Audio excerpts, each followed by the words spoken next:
before he started watching MMA, this young cat was a wrestling fan. Oh man, this guy knows his stuff. So come on now. I want to know. Let's This talk guy about knows that. his stuff.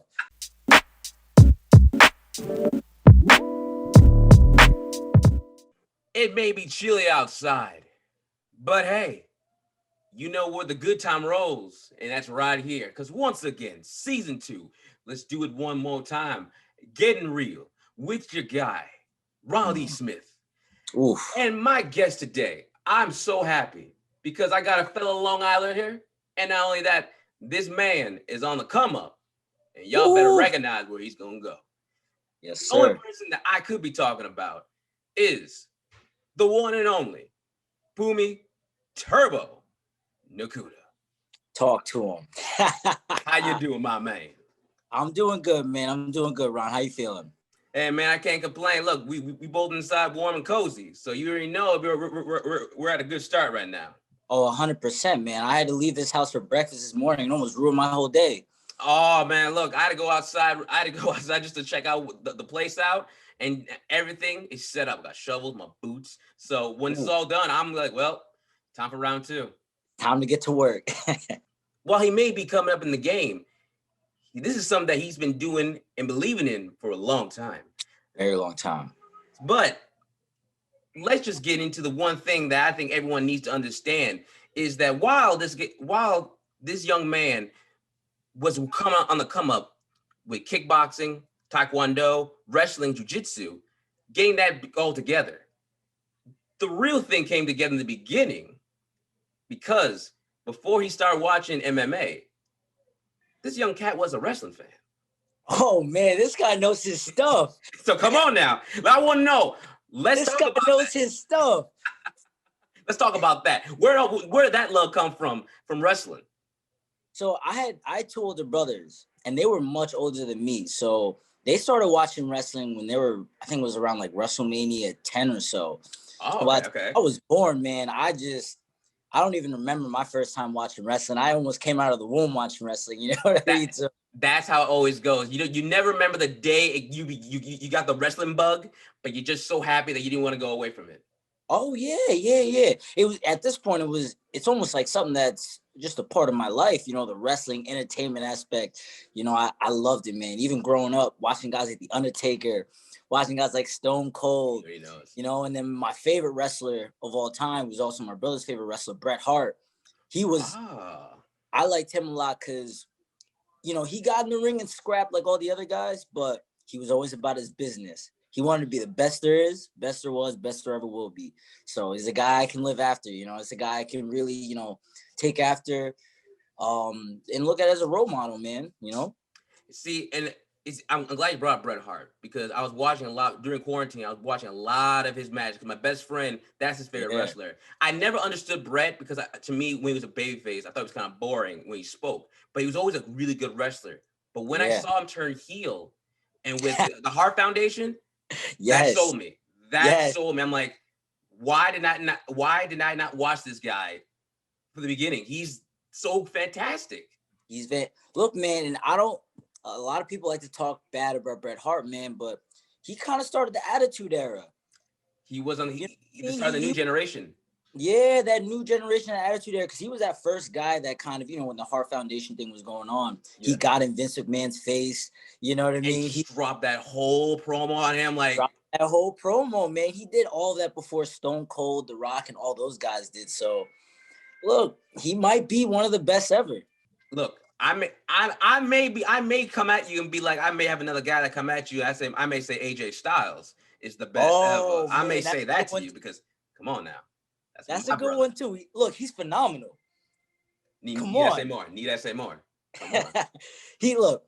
I will say AJ Styles, man, his resume is incredible because he made his name everywhere. He was one of those guys that went to TNA. He went to ROH. Yeah, man. You know what I mean? And then he went, I mean, the guy took over every company he's ever been in. So look, I can't argue with that too. I loved how you said your first real introduction to MMA was because of Ken Shamrock, because you remember him from wrestling. And I was in the same boat as you because I saw Ken Shamrock and I'm like, what is he doing? This is wrestling. What is this? And that was the true introduction of MMA going. So now with Yeah. you seeing him, and you remember him just being what he was back there. How is now you just seeing this and being like, whoa, this is totally different? Yeah, man. I remember when I first flipped it, because I was just flipping through the channels. I think I was just bored on a Sunday.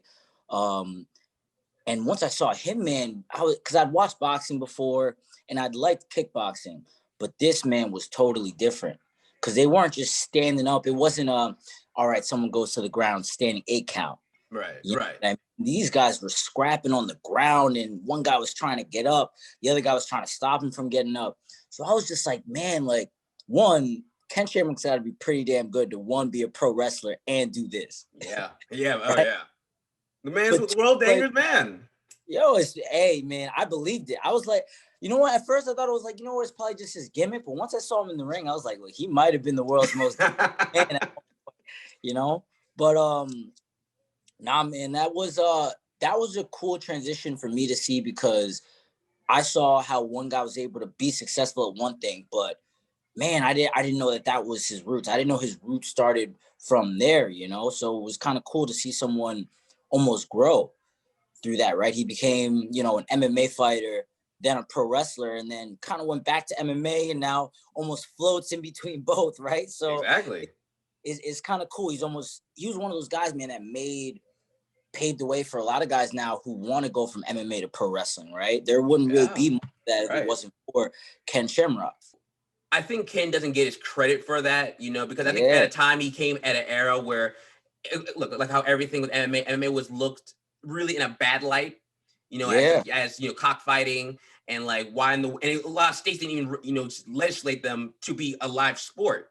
Yeah. So Yeah. I think if Ken was like now, at least when he came up through now, I think he would get more respect and more appreciation Oh from that man, nationwide world. I 100% think so. I think if he came up now, man, he'd be one of those big stars. Yeah. Everybody knows his name. And look, unless you're an Attitude fan, of course you're gonna remember just Ken Shamrock just doing him, But of course, it's hard to find people who knew about the MMA days. Yes.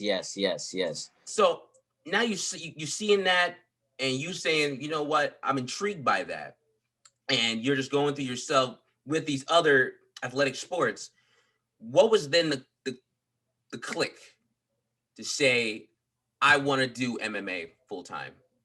It was that same night I saw Ken Shamrock fighting Tito Ortiz. Same night, that same Sunday when I first flipped it on, and after the fight, I saw them wrap the belt around Tito. That's when I was like, that's what I want. That's what I want. Because growing up, man, I liked, and this is one thing, man, I really enjoy about belts, like, right, the one-on-one belt system as opposed to playoffs and tournaments and best 5 out of this, right? Like, when you're playing basketball, all right, you got to win 4 games. You have essentially 7 chances to get it right. Right. Even in football, right? You lose a couple games in the regular season. Look, man, you still win that wild card game and go on. You can still be a champ. Right. MMA, pro wrestling, things like that. You got one chance. You got one shot, one opportunity. You have your worst day has to be better than your opponent's best day. That's true. So that's something that I always admired about the pro wrestling belt. It was one-on-one. It was mano a mano. One guy has to come out on top. And yeah, these guys might have not liked each other, but it was skill for skill, will for will. And then in MMA, when I saw him wrap that belt around Tito, I was like, okay, that's the belt I want. That belt has to mean a lot more because, I love pro wrestling, but nobody's giving you the belt in MMA. You got to go out there and earn it. That's one thing I love about the sport. That's the only way to get it. Yeah. Nothing's handed to you. In the end, it's just you and your opponent, and whoever breaks will lose, and the next man will win the title. 100%. Look, man, my mom always said it best. There's no smart people, only hard workers. And honestly speaking, man, in this sport, mixed martial arts, you could be handed a lot of opportunities. We've seen guys almost be given gimme fights, right? But you win that belt. You win that belt. There's no substitutions about that. That's the truth right there. Your mom was in line 1 point on that. But just speaking of that, all right, you committed to this and you said, I want to do this. But as everybody knows about MMA, this is the glitz and glamour people look from the outside, but on the inside, this is a hard road. You know, this is not something that is just like, boom, I'm gonna do it, win up, and I'm gonna get paid buku money. This Yeah. is a road, you know. It's So how are the from you beginning your start? How was that road for you, and not just you, but just your family? It was a tough road, man. And I mean, it's one of those things where when you're kind of on your come up, you kind of have a dream and a vision in your head. You could see it, but a lot of people can't. And you know, my mom liked the fact that I was active. You know, she liked the fact that I was in sports, doing things right. She didn't necessarily love MMA. She thought it was very violent, right? Of course, just like a mama would. I understand that. Oh no, of course, and you know, you got to give her that. It is a pretty violent sport, but you know, at the end of the day, man, I think I went about it the right way. I went about it not really trying to take damage. You know, I think a lot of guys, they want to start training and immediately they want to take a fight, right? They just want to start training and immediately they want to hop into sparring. When I first started training, man, I think it took me like, I want to say about half a year maybe to start sparring. And this is like when I was young, when I was 12. So I maybe sparred once or twice, took a couple years off, was just training, you know. Then I started training jujitsu. Then I joined the wrestling team. So I'm not really taking damage doing these sports, right? I'm kind of learning, drilling with jujitsu. You know, when you're actually in the live work now, you're not taking the damage you would as doing live work in boxing or kickboxing, you know. So I feel like I did a good job not taking damage coming up, which, you know, kind of made my mom see a little bit, okay, he's not a knucklehead. He's not just gonna go in there and just slobber try knockers and brawl and scrap it out. But I think that's the whole mindset. That's the whole theme of my journey is try and get to the top, but do it in a safe way, man, because the money ain't gonna be there forever. True. And this sport, man, my body being able to compete and last in the sport is not going to be forever, right? So knowing I have one shot, knowing I have one opportunity, you got to take your risks. You gotta go all out for it, but you got to protect your mind and you got to protect your body. That is completely true. And you just brought up something too that I wanted to bring up with you. You know, the hard choices. You know, those decisions that you have to make for yourself, and because only you can see that vision. Because everyone who says, you do that fighting stuff, or you want to do all that scrapping stuff, but they don't really get it. They don't really fully understand that. So you have also had to make a big decision for yourself when you had to, go to college. You know, you to a point you want to decide if you wanted to train at TriStar. And yeah, this guy is good, man. Come on, man. See, you may be a scrapper, man, but I'm scrapper over the knowledge, brother. I got you. Oh, you know stuff, Ron. I do what I can, my guy. So it's the side of that, and then also too, you getting a scholarship to Hofstra. What pushed you to make that full decision to go to Hofstra? So actually, what made me go to Hofstra was the fact that Concordia University, which was in Montreal where I wanted to go, it got back to me late. The way it worked, I mean, I don't know if it's still like this now, but I had to make my decision by May 1st. Mm-hmm. And I don't think I got my Concordia acceptance until a little bit later. So, I mean, I was just kind of waiting, and Canada's where I actually really wanted to go. I went there. I'd been there a couple times. I have family in Canada. I visited TriStar, like you were saying. I met Varas, with my stepdad and my mom. And man, that's where I was gonna go, is Montreal. I was prepared to learn French and everything. Oh, you're prepared for this. Yeah, I was prepared, man. But May 1st is coming around the corner, and I was like, look, I gotta go somewhere. So we're going to Hofstra. And lo and behold, man, I ended up at Serra Longo, the best team on earth, man, and everything happens for a reason. Your heart was set on one thing. This is the only thing I wanted. I wanted to learn and do everything I can for this one place. But it's crazy how life goes. The one thing you never expect could also be the best thing that you can choose. And look what it got you, man. 100%, man. 100%. Like, look, man, I think it's tough, right? Because you got to kind of find that balance between giving it everything you got and being stubborn enough to try and get that goal, right? And try and get something, but at the same time, be willing to just let life, set the standard and take you by, and, let God direct your steps. That's true. Right. So they always say, a man has a plan in his heart, but God directs his steps. And luckily, man, I ended up at the best gym in the world. I'm speaking to Phumi Nkuta, and now as we're going to now you're beginning yourself with the Sarah Longo gym, and you're learning, you're progressing for yourself. Is there anything through that time period where it got more eye-opening about this is the road you want to be on? Yeah, man. Well, my whole thing is this, man. Once I was 12, I decided I'm doing it. Right. So at that point, even when I was 14 and I, went through bumps on the road, I was still doing it. When I was 16, same deal. 18, 20. There did come a point though, man, where I hit some hard spots, man, where I hit some rough moments. Money was tight. Right. At one point, man, it was, do I pay for gas so that way I could drive to the gym and drive to my job, and still do school, or do I save the money for food? You know what I'm saying? So is that balance? Like that is something that people don't talk about being a fighter.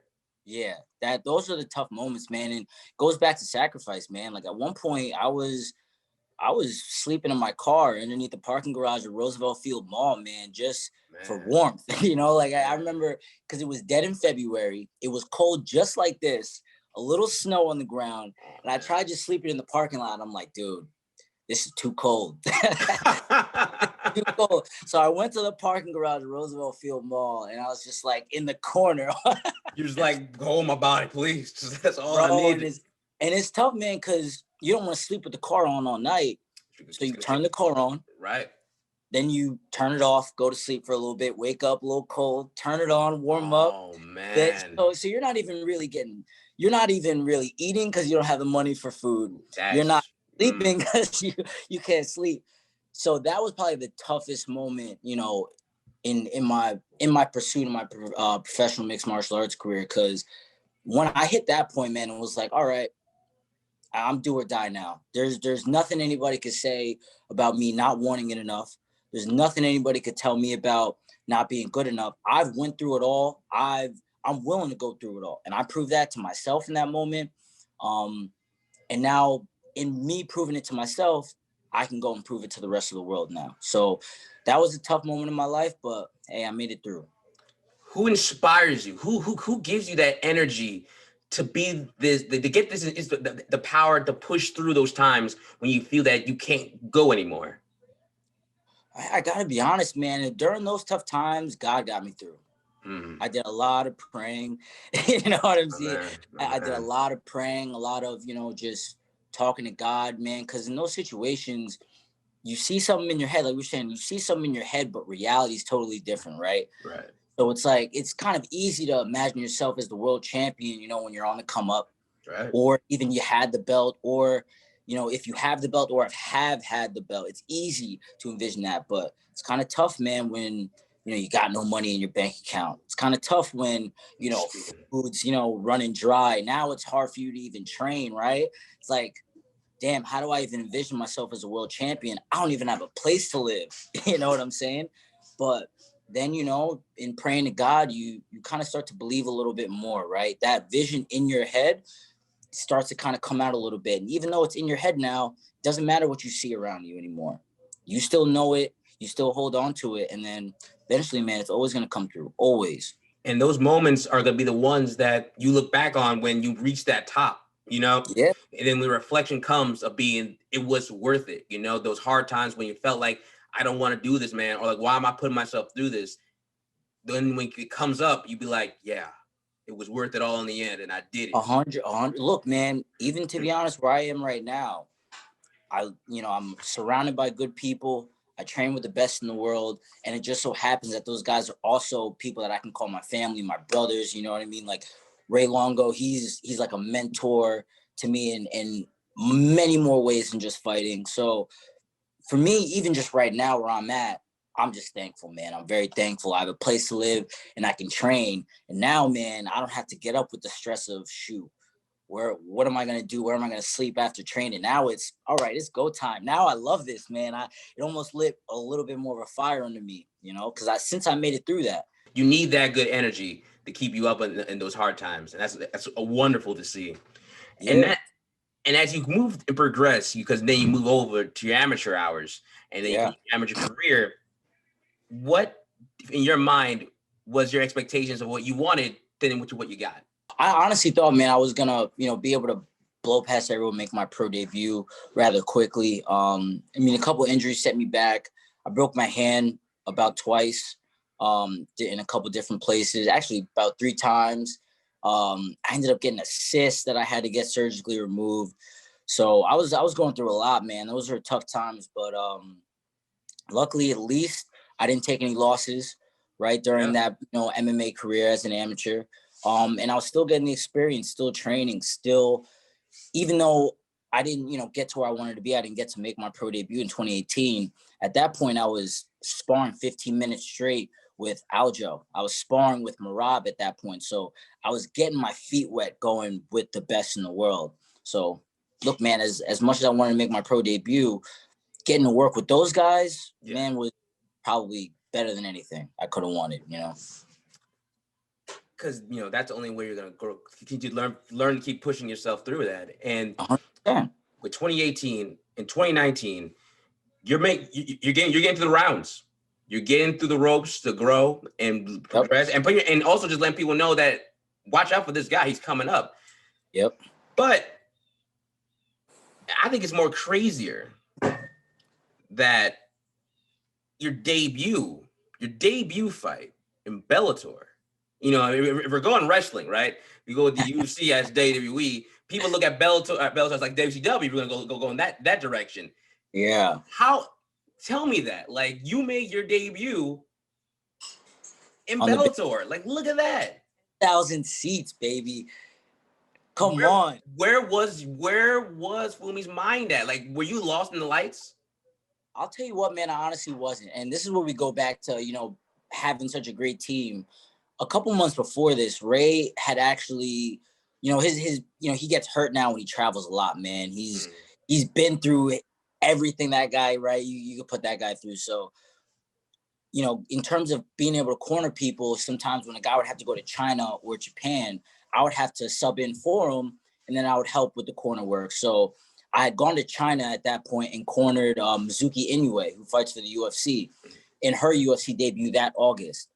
Right after that, I got to corner Oka Sasaki in Ryzen. So here I am, just a kid by myself at that point. This was about 2 months or 3 months earlier. I'm cornering these guys in some of the best shows in the world. I'm cornering people in the UFC now. I'm cornering people in Ryzen, all thanks to Ray Longo, right? So by the time I fought for Bellator later in October, man, it was just another walk in the park. I wasn't really fazed by the big lights so much or the big hallways. It was almost like, all right, not only am I used to this, but I belong here. You know what I mean? I deserve to be here. I'm not wondering, oh, should I be here? Or no, man, I know this is what I've been working for. So by the time we got in that ring, lights, camera, action, baby, I was ready to go. What was your mind going through the moment they raised your hand in your first pro victory? What was the first thing you thought about, if you could remember, that you thought about? I wish I got to finish. Don't we all? I honestly, man, that's, if I could change one thing about that debut, I wish I got to finish. But once I heard him read 30-20, I think it was 30-26 or 30-25, I dominated the fight. I didn't get touched. I couldn't be too hung up on that. I was just really happy, man. I had a good showing. A lot of people were telling me they loved the opening to the third round when I came in with the body shots. You weren't playing around there. No, I never do, man. So I was happy I put on a good performance. Do I wish I got to finish? Yes, but I got to finish in my next fight, so it's all right. Again, when we talk about the plan, we talk about the sacrifices you make. Yeah. Right there, we just come back to this: the sacrifices, those times when you look and like, man, this is all worth it. Look what you did. You came with your first victory in Bellator. Who would have told you that you couldn't do it, but you believed it? I believed it, man. And that's one of those things is when you're always looking back, and even when you're looking forward, right? This is the mindset you got to have, and this is the mindset I keep with life, mixed martial arts, and everything, right? When I'm 40 years old or 80 years old or even 30, man, I don't want to be looking back and think, man, I wish I did this. Right. I wish I did that. What if I gave up on, you know what I mean? I can't, I don't think I'd be able to look myself in the mirror as a man and, if I did quit and give up on my dream, you know what I mean? I honestly don't think I could. So to have that Bellator win, it's like, man, now looking back, it's like, dude, it was worth it. And now even going forward, I know when I get to the UFC, when I get to, that belt, when I make it to the top of that pound for pound list, I'm going to be able to look back and say, damn, it was worth it. Sometimes though, after it already happens, the world sees it, but before it happens, only you see it. You know what I mean? You just got to keep working and make it happen.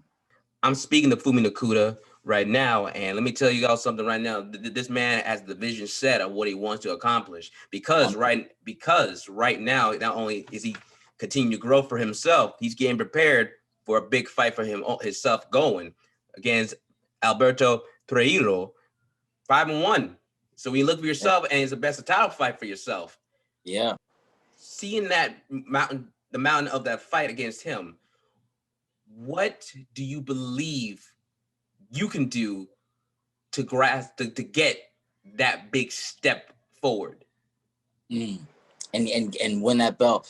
Same thing I've always been doing. Put my head down. I work hard every single day. I work smart every single day. At this point, man, we've been training for this title fight since the last one, since my last fight in October. All November, all December, we've been training 25 minutes. Why? Because we want to be able to go 25 minutes go through 25 minutes of hell, right? We want to be able to push a pace that we know this guy can't keep. At the end of the day, man, you talk about looking at the mountain ahead of me. I don't look at this guy like a mountain. He's just another man. Mm-hmm. And at the end of the day, I'm a hard-working man. Like my mom said, there's no smart people, only hard workers. Mm-hmm. And I'm one of the hardest damn workers in the sport. At the end of the day, because of my hard work, I'm going to get that belt. And with that too, because it's also something that is something that a lot of people talk about, at least with your weight class. A lot of people don't give the lower classes the respect they deserve. Bantamweight, you can say they get a little bit more respect. Yep. Flyweights rarely get the love they do. I mean, look, straightforward. We talk about fighting and we talk about the best in the world. Demetrius Johnson, man, if there's no man that you can say was one of the greatest and the best, he was. But you don't see this man going on ESPN. You don't see this man going Good Morning America talking his stuff. The brother's a gamer. He's you would think that he would be all over each Twitch, each game exposure, but his pay-per-view buys were so low. And because what you're trying to do for yourself and grow, is that the fear of even as good as you can be and as great as you are, and the things you could accomplish and will accomplish down the road, that they won't give you respect that you deserve only because of your height and the weight class you're in?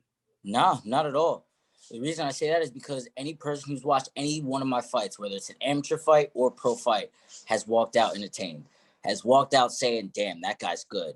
Damn, that guy's fast. Damn, that guy is a better mixed martial artist than every other person I saw on that card. So as far as I'm concerned, some people might not care about the flyweights, this and that. I think they do now. I look back at that Davidson Figueiredo, Brandon Moreno fight, and a lot of people were invested in that fight. And that was a damn good fight. What? I think it won fight of the year. I know that when I step in the ring, I don't just bring the technique and skill with me. I bring the personality. I bring the flame. People want to see Turbo compete in that ring, not just any other good flyweight. So as far as people, me worrying, about the weight class and this and that, I'm not worried. They're going to want to come and see me fight. And I think the people also want to know too, look, nicknames come sometimes out of the blue, but we got to find out what made you come up with Turbo. Where did Turbo pop through from? So it actually wasn't really like a good nickname at first, right? Because I would actually rush the combos a lot in training. So one of my coaches, Eric Heyer, during his class, he would, let's say I would throw like a jab, cross, hook, leg kick. I would try and throw it so fast. And so much of my speed, it would come out clunky, wrong, terrible. The technique was garbage. He would just be like, look, slow down, Turbo. And like, calm down, man. And then eventually, you know, I started getting the technique right. Kept on calling me Turbo. And then other people kept on calling me Turbo. The technique got better, but the speed stayed. Mm-hmm. So now when I'm called Turbo, it's not, hey, man, slow down. It's a, damn, yeah, you really are Turbo. You know? Yeah, look at that. Yeah, you gotta make lemonade with the lemons you're handed in life, you know? And that's what I mean by nickname. Nicknames can come from any space of the world, and they come at the most random times. And yet, when it clicks, you just, yeah, Turbo. That's what I'm talking about. It just clicks, man. And I remember I was thinking at the time, I was like, shoot, like, I don't have a nickname. And you don't want to come up with your own nickname because that's kind of whack, right? Yeah, like, exactly. Yep. Exactly. It's hard, man. When in our head, we think it's cool. Like, yeah, that sounds dope. But then when you say it out loud, and you're like, oh, crud, that sounds like, You're like, And also, you can't refer to yourself as something, right? You have to earn Somebody's got to, if you talk about how great you are, you'll probably be good. But if someone else talks about how great you are, you know it's, you know, verified. You know what I'm saying? So waiting for that nickname, I was like, oh, shoot, man, I don't know. I got nothing right now. They started calling me Turbo. I was like, shoot. Now they're making a joke of me now. Like, you're like, oh, man, do I even want this one? Come on, guys. But then, you know, it ended up being a good thing. I ended up, you know, using a lot of my speed, and people were saying, shoot, Turbo. Then I started, you know, saying when I step in that ring, it's Turbo time. And then it really stuck and people started loving it. So while we're seeing all this great stuff and how the future looks so bright for you coming up and your big opportunity coming for a title fight, you and like every other MMA fight in the world through last year, everything was shut. Everything was stopped. And as you know, both of us being from New York, how hard it was, especially over here, when it was just like night and day. Like it was brutal. Like it was insane. And not just with the virus that was going on, connected to a lot of things that were going on with police brutality, racial injustice. And I saw back that you posted a video, something that I relate to, and a lot of people like us do relate to. I believe the video was called Police Correction, where, you know, the things that we're taught when you're stopped by a policeman. Yeah. Now, just seeing how the world was during that time in 2020, what were your feelings when the videos were coming out and just seeing everything that was going on? Like, what was your mind at? Man, it was just even going back to that time, man, that was it was a difficult moment, I guess, for everybody, man. You could really feel that. And even just seeing the videos, it's rough, man, because right at the same token, it's like we see stuff like that, and at the same time people can't work, and at the same time money's, man, it was heartbreaking, man, for a lot of people, white, black, everybody. But even just like that, man, it was it's kind of sad, but you're almost kind of glad videos like that come out, because it shows people, hey, look, this is still around, man. Right. Because one thing I hate is when I talk about situations like that and some people think, hey, man, isn't that because you're putting your mind in that situation? I'm like, and it's like, no, man, we try and actively avoid these situations. Exactly. Yes. Sometimes we have to go way out of our way, more so than we should have to avoid these situations. So it was sad to watch, but at the same time, now it kind of gave me something I could point to people and say, hey, look, this still happens. This is still going on. It doesn't matter. It doesn't matter if it's 2020, man. Like, look, just because something happened in the 60s and the 50s, it doesn't mean it's gone away. It's still here in your face. And I think that's what it gave us, man. Like, it showed people, like you said, it was a reminder of, like, this is still a thing. Well, I mean, I don't even want to say it was a reminder, at least for people like us, because we know. Right. But it was also a reminder for the world. Like, people have no idea. There are still sundown towns in the United States. And you and I know what a sundown town is, but the average person doesn't. A sundown town means that when the sun goes down, your black ass gets inside, because the laws no longer apply to you anymore. Exactly. That's what happened to Emmett Till. It turned out he didn't even whistle at the girl. He was in a sundown town. They saw him. He was out after dark. Boom, laws no longer apply to you. They can make up whatever story they want. So it's one of those things where it was a reminder for the rest of the world. We obviously know what's going on, and it's I don't know if you could kind of tell over the anger coming on. I know. Look, your energy connected with my energy when I felt that, man. It was just a wide open thing. I've never felt that frustrated in my life with that. But then also too with it, it gave me another opener of about the people in that we connect with. That it made you really respect, not respect, you love the people that that they don't look at you and nothing more at your skin. They look at you because you're you. And you love me because you love me. And that's what you want the world to be. We're all going to have our disagreements. We're all going to say, believe and think we don't believe it. That's okay. The only thing is that, look, we can live. We can live. We can live, man. We can live. We can live together 100%. I have friends who are cops. Actually, one of my best friends is a cop in New Jersey, and the other one's trying to become a cop in Suffolk County. And they're two of the nicest guys I've ever met in my entire life.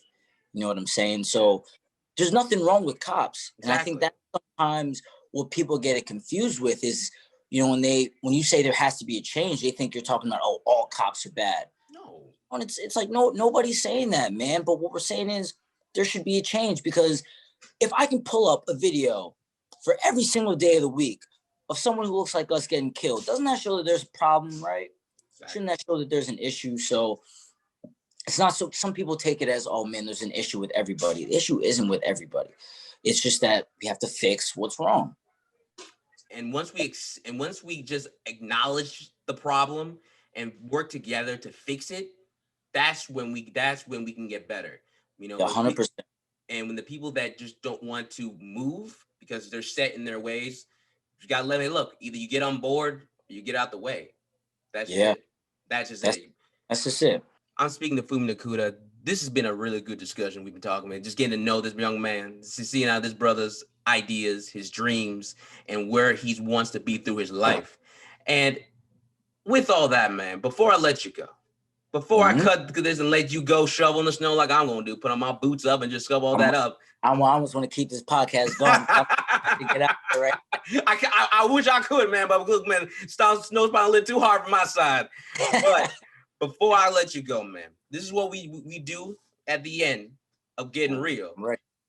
We just call it a shout out time, where we give our love and appreciating the people that have lifted us up and kept us going through everything we've been through in our lives. So for you, Phumi Nkuta, the floor is yours.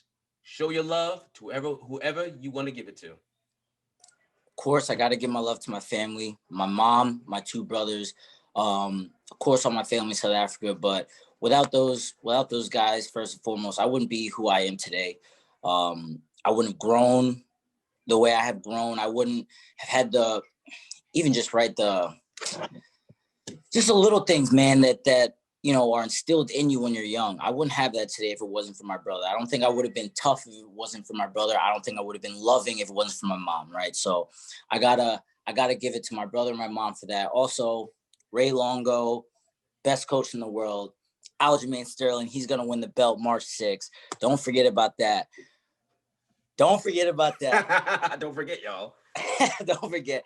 And also, I got to give it up to the rest of the Sarah Longo team, man. Steve Lee, Delemy, Bazooka, Nas, those guys. Because in terms of my mixed martial arts skills, I wouldn't be as good if it wasn't for that Sarah Longo team.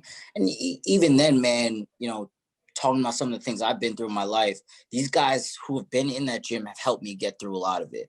So we're more than a team in the gym. We're a team outside of the gym too, man. And I gotta give it up to my friends, my family, and my gym. That's it.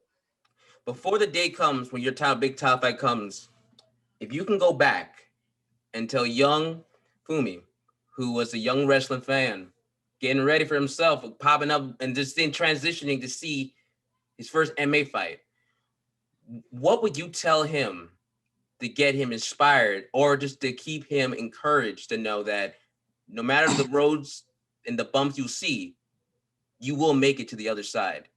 What would you tell him? I'll tell him, look, man, it's going to be and honestly, you know what, man, I've had this conversation with myself. because sometimes that's the way you have to think in order to make it past an obstacle, make it through things. And so when I do have that conversation with myself, I always tell myself, man, it's going to be hard.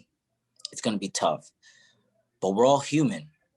And as a human being, we are strong as ever, right? You can make it through anything in life as long as you just do what your mom said, work hard.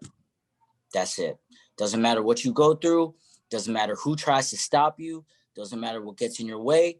Doesn't matter what outside forces try and get in the way of whatever dream, goal, path that you want to set yourself on. You work hard, you'll get it. Keep working hard, kid. Can we say anything better than that? My name is Ronald E. Smith. This right here is Turbo Phumi Nkuta. And this, y'all, I think we just got real. Thank you very much. We'll do this again. And I'll see y'all